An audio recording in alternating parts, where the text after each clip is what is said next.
Someone keeps knocking on my 8th floor balcony door. Someone keeps knocking on my balcony door. Now, let me explain. I live in an average apartment, not great, not terrible. I've only been here a couple of months. I moved so I could be closer to my parents, who need more and more help in their old age.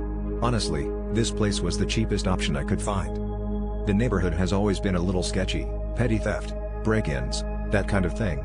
That's why I chose the 8th floor.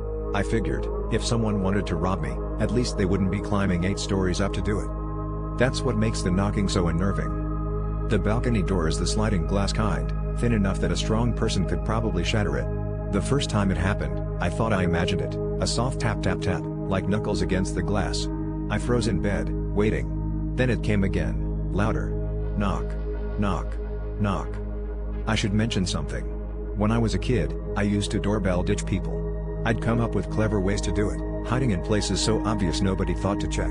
I knew the thrill of being just out of sight while someone looked around, annoyed, thinking they were alone. That's exactly what this feels like. The knocking happens every few nights now. Always between 2 and 3 a.m. I've stopped sleeping much. I've checked the balcony, no footprints, no signs of anyone climbing. 8 floors up, there shouldn't be. Last night, though, I made the mistake of pulling the curtains open quickly after the sound started. Just once. There was nothing there. Nothing, except a faint smudge on the outside of the glass.